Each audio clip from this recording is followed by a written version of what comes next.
Hello everyone, welcome to PW only IAS. स्वागत है आपका 21 फरवरी के एडिटोरियल डिस्कशन में। आज हम बात करेंगे टेलीकॉम सेक्टर के बारे में, वाटर पोल्यूशन के बारे में, इन सभी चीज़ों को डिटेल में जानेंगे। तो सबसे पहले शुरू करते हैं पहले आर्टिकल के साथ, जो बात करता है टेलीकॉम सेक्टर के इंफ्रास्ट्रक्चर के बारे में। पेपर 3 डिजास्टर और डिजास्टर मैनेजमेंट के लिए बहुत ही इंपॉर्टेंट टॉपिक है ये। क्या न्यूज़ आई है पहले वो जानिए। कॉन्टेक्स्ट ये है कि सीडीआरआई यानी कोalition फॉर डिजास्टर रिजिलियंट इंफ्रास्ट्रक्चर एक ऐसी मल्टीलैटरल ऑर्गेनाइजेशन जिसको भारत ने ही शुरू किया था 2019 में, जिसका काम है दुनिया में डिजास्टर आते ही रहते हैं तो कैसे देश बेस्ट प्रैक्टिसेस को एक दूसरे की अडेप्ट कर सकते हैं। जिसे अर्थक्वेक पे भारत जापान से सीख सकता है कि क्या वहाँ पे इंफ्रास्ट्रक्चर में बदलाव किए गए, क्या भारत वो अडेप्ट करे, इस तरह की चीज़ें। तो सीडीआरआई के तहत ही एक रिपोर्ट आई है जिसने बोला है कि भारत का जो टेलीकॉम सेक्टर है उसके नेटवर्क बिल्कुल भी प्रिपेयर नहीं, उन्हें और प्रिपेयर करने की ज़रूरत है किसी भी जो डिज़ास्टर है उसके लिए। अब टेलीकॉम सेक्टर का क्या रोल है? एक तो पहले कम्युनिकेशन का रोल प्ले करता है, इसीलिए जब भी कोई डिज़ास्टर आता है तो सबसे इंपॉर्टेंट है कि आप कम्युनिकेट कर पाओ आखिरी व्यक्ति तक कि आपके प्लान्स क्या हैं, कहाँ पर वो जगह पनाह ले सकते हैं, क्या तूफान आने वाला है, क्या इंटेंसिटी हो सकती है। तो इसलिए टेलीकॉम नेटवर्क्स अगर सेफगार्ड नहीं होंगे तो आप लोगों तक कम्युनिकेशन फैला ही नहीं पाओगे। और भारत में दिक्कत ये कही गई इस रिपोर्ट के हिसाब से कि जो टेलीकॉम नेटवर्क्स हैं उनको ऑपरेट करने के लिए हमेशा बिजली चाहिए होती है। और भारत में दिक्कत ये है कि टेलीकॉम नेटवर्क्स की जो भी कनेक्टिविटी है वो दो तरीके से हो सकती है, या फिर ओवरहेड केबल्स यानी जो खंभों से जाते हैं, या अंडरग्राउंड केबल्स। और भारत में अभी भी ओवरहेड केबल्स बहुत ज़्यादा जाते हैं, बिजली के हो या बाकी चीज़ों के हो, जो कि तेज़ हवा में टूट सकते हैं। और अगर वो बिजली के तार टूट गए तो टेलीकॉम सेक्टर्स को बिजली नहीं मिलती, उनका कम्युनिकेशन डिसरप्ट हो जाता है, चाहे मोबाइल फ़ोन ही क्यों ना हो। तो ये इंश्योर करना बहुत ज़रूरी है कि हमारे जो केबल्स हैं, ओवरहेड केबल्स जो ऊपर से जाते हैं, वो स्नैप ना कर जाए हवा में, उसके ऊपर काम करने की ज़रूरत है। और दूसरे केबल्स होते हैं अंडरग्राउंड केबल्स, और ख़ास तौर पे एक ऐसी जगह है जहाँ तो इनका रोल और ज़्यादा बढ़ जाता है। जैसे ग्लोबल इंटरनेट कैसे चलता है, जो भारत के कोस्टल एरियाज हैं, जो समुद्र है, वहाँ से अंडरग्राउंड सीबेड केबल जो है वो भारत तक पहुंचती है। इन अंडरग्राउंड जो केबल्स हैं इनके थ्रू इंटरनेट से भारत भी दुनिया से जुड़ा हुआ है, और ये अक्सर कोस्टल एरियाज में होते हैं। पर यहाँ पर एक अलग समस्या देखी गई है, क्योंकि इनको भी ऑपरेट करने के लिए बिजली चाहिए होती है। बाद में आपको अगर इसको आगे तक यूज़ करना है, आगे तक इसको फैलाना है, उसलिए तो वहाँ पर कोस्टल रीजन्स जो इंडिया के, उनको एक अलग तरह की रिस्क देखनी पड़ती है।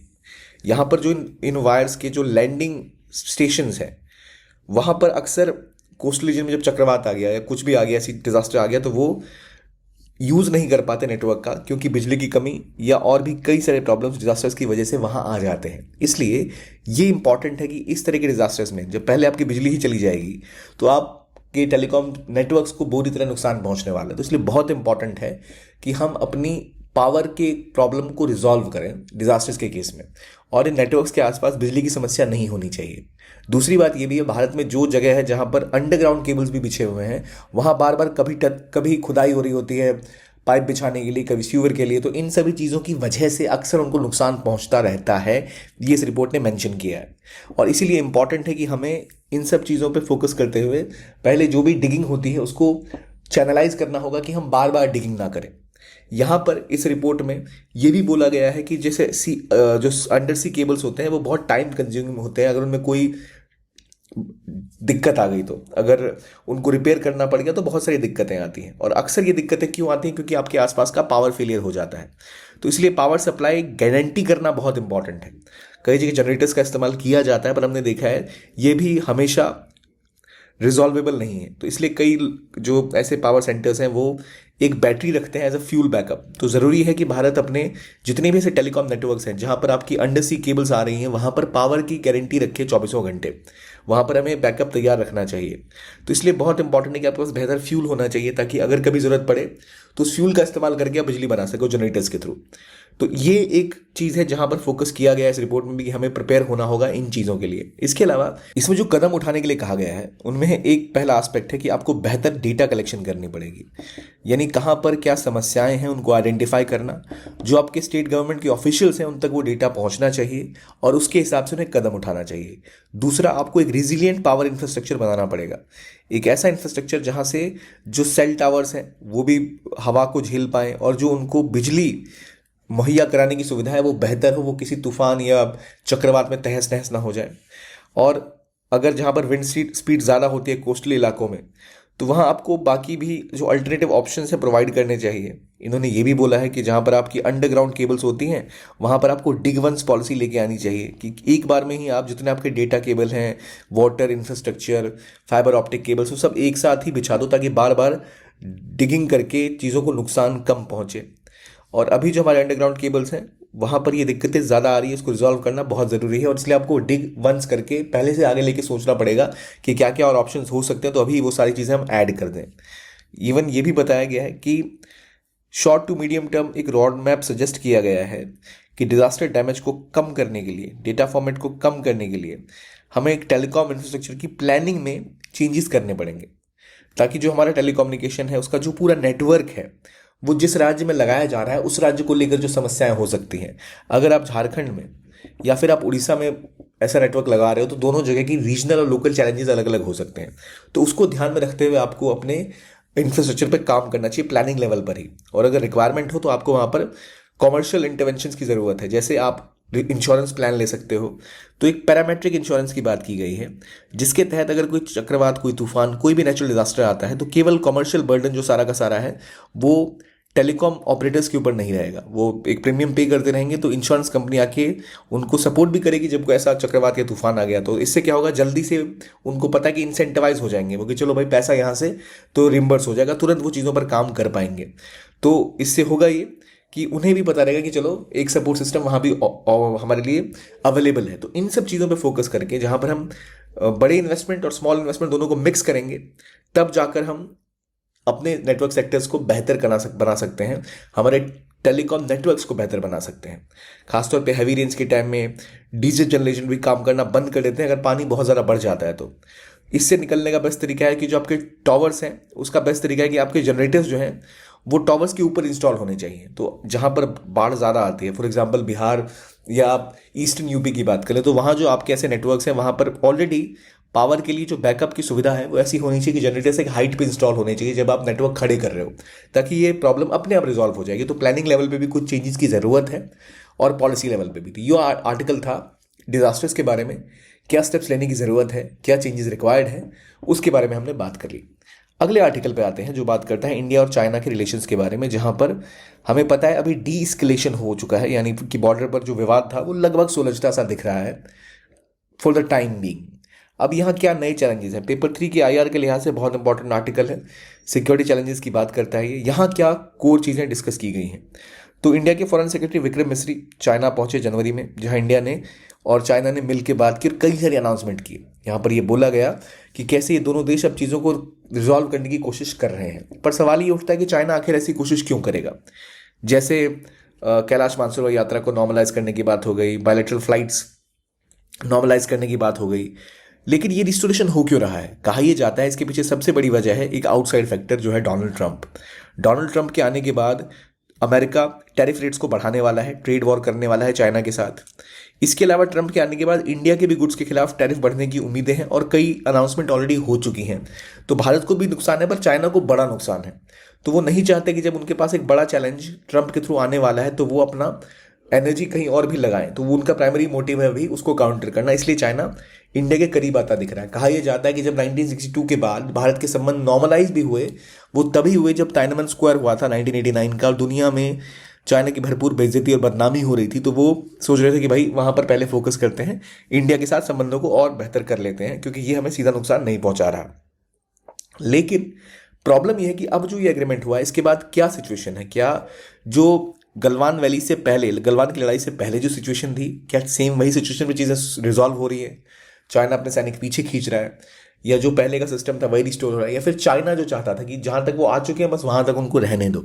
ये चीज़ें अभी तक क्लियर नहीं हुई हैं।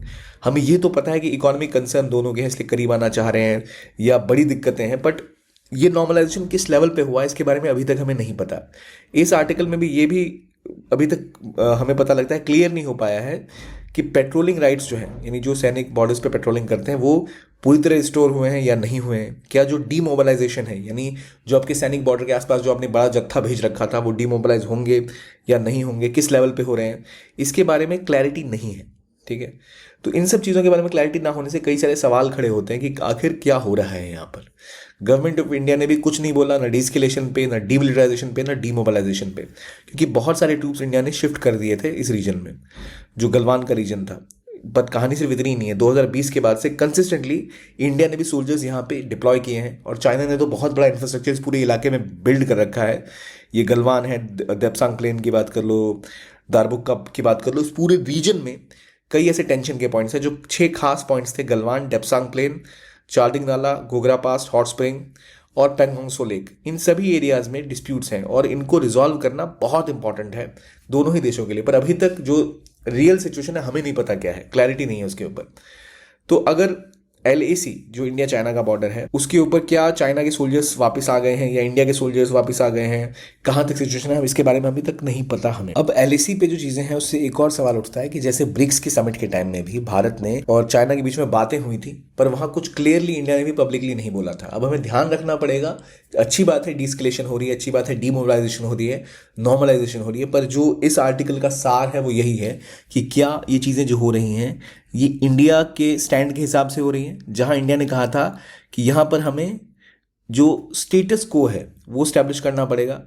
ठीक है, जो पहले की सिचुएशन थी कि जो पहले का सिस्टम था रिस्टोरेशन का, हमें वहां तक लेके आना है, यानी गलवान वैली पर जो चाइना आगे बढ़ना चाह रहा था उससे पहले की सिचुएशन वहां तक, और चाइना का कहना है कि मूव ऑन कर जाए इंडिया।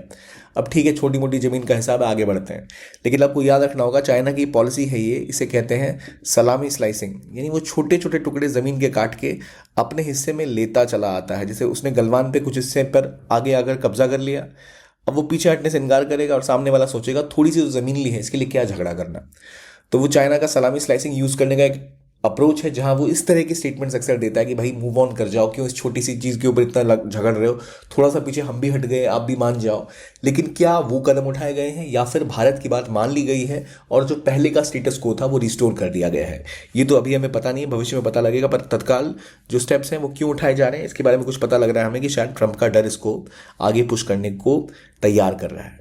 अगला आर्टिकल देखते हैं हम, जो है महाकुंभ के बारे में, जहां पर पोल्यूशन लेवल के बारे में बात की गई है, और पेपर 3 एनवायरमेंट के हिसाब से इंपॉर्टेंट है। अब आप सबको पता है महाकुंभ में अभी तक 45 लाख से ज़्यादा श्रद्धालु जा चुके हैं, स्नान कर चुके हैं, और इसकी वजह से उस छोटे से इलाके में बहुत से लोग आए हैं। और सोचो जब इतने सारे लोग आए हैं, किसी को अगर कोई बीमारी है या कोई माइक्रोब्स वो कैरी कर रहे हैं तो उसका कंटेमिनेशन फैलने का ज़्यादा चांस रहता है अगर आप पब्लिकली इतनी बड़ी संख्या में लोग एक जगह जाते हैं तो प्रयागराज में गंगा जी के ऊपर अभी ये कोशिश की गई है कि पता लग पाए कि क्या लेवल ऑफ पोल्यूशन वहाँ पर है, क्योंकि वहाँ जो लोग हैं वो नहाने जाते हैं तो ऑब्वियसली पानी पी भी लेते हैं, और उस सिनेरियो में हमें पता होना चाहिए कि वहाँ पर कितने माइक्रोबायोम्स हैं, कितना वो पानी सेफ है या नहीं है। तो CPCB जो इंडिया की सेंट्रल पोल्यूशन कंट्रोल बोर्ड है, ये जो देश भर में वाटर, एयर और लैंड पोल्यूशन के ऊपर नज़र रखती है, इन्होंने क्वालिटी टेस्ट किए वाटर के प्रयागराज में। तो इस रिपोर्ट ने बताया है, एक ऐसी पिक्चर बनाई है जो मिक्स पिक्चर है, कहीं जगह पानी की क्वालिटी थोड़ी बेटर है, बाकी जगह फीकल मैटर बहुत ज़्यादा हो चुका है। यानी संगम घाट पे जहाँ पर नॉर्मल आपका फीकल मैटर की लिमिट है 2500 यूनिट तक होना चाहिए, वो 11,000 से भी ज़्यादा है। यानी वो फीकल मैटर क्या होता है भाई, फीकल मैटर होता है ह्यूमन वेस्ट, एनिमल वेस्ट, इसकी संख्या, इसका जो घनत्व है 2,500 होना चाहिए, 11,000 से ज़्यादा है। इसका मतलब पीने योग्य तो पानी है नहीं, नहाने योग्य भी नहीं है वो। कई जगह से ओल्ड नैनी ब्रिज है, वहाँ 33,000 यूनिट इसका नंबर चला गया, लेकिन जैसे गवर्नमेंट ने क्लेम किया नहीं उतनी दिक्कत नहीं है। वो क्यों क्लेम कर पा रहे हैं, क्योंकि कई दिनों में ऐसा है जहाँ पर ये 200 से 700 यूनिट तक ड्रॉप भी हो जाता है। तो कभी कभी ड्रॉप 200 से 800 यूनिट हो जाता है, कभी ये 33,000 यूनिट तक चला जाता है, खासतौर पे जहां ज्यादा भीड़ जिस दिन आएगी तो वहां नंबर्स बहुत शूट अप कर जाएंगे। तो ये कहना था CPCB का भी कि 12 से 13 जनवरी का जो डेट था उसमें जो पानी था ये नहाने लायक भी नहीं था, पीना तो छोड़ ही दो, क्योंकि इतना ज़्यादा यहाँ पर आप फीकल मैटर की संख्या ज़्यादा थी जो आपको लिवर इन्फेक्शन कर सकता है, आपको नुकसान पहुंचा सकता है। बाकी दिनों में क्वालिटी इंप्रूव हुई थी। तो ये क्वालिटी इंप्रूव क्यों हो रही है, क्योंकि जब क्वालिटी इंप्रूव होती है, जब बाहर से फ्रेश वाटर, गंगा से ऊपर से पहाड़ों से फ्रेश वाटर ऐड होता है तो अपने आप ऑर्गेनिक पोल्यूशन की मात्रा घट जाती है, क्योंकि लोग बहुत ज़्यादा मात्रा में महाकुंभ मेला में आ रहे हैं, खासतौर पर पवित्र दिनों में, शाही स्नान का दिन हो गया उन दिनों में, तो जिसकी वजह से फीकल कंटेमिनेशन काफ़ी ज़्यादा बढ़ जाता है उन टाइम्स पे जब बहुत सारे लोग एक साथ गंगा में स्नान करने आ रहे हैं। हालांकि जब जब पानी ऊपर से ऐड ऑन होता जाता है तो थोड़ा वो नेचुरली पोल्यूशन लेवल से थोड़ा सा कम हो जाता है। लेकिन ये रियलिटी सिर्फ कुंभ मेला के आसपास की नहीं है। सीपीसीबी ने बाकी जगह भी वाटर क्वालिटी पैटर्न्स चेक किए, तो वहाँ भी देखा गया है कि जो पानी है वो पीने योग्य नहीं है, चाहे एक बूंद ही क्यों ना हो। तो रिवर की जो सुटेबिलिटी है इन टर्म्स ऑफ पीने योग्य पानी और ना पीने योग्य पानी, वो काफ़ी ज़्यादा फ्लक्चुएट कर रही है। फ्लक्चुएशन का कारण क्या है? फ्लक्चुएशन का कारण है कि एक, कितना वाटर फ्लो इनका पहाड़ों से हो पाता है रिवर्स के थ्रू, और प्लस ये भी इंपॉर्टेंट है कि कितना वहाँ जनसंख्या पहुँच के उसको प्रदूषित करती है।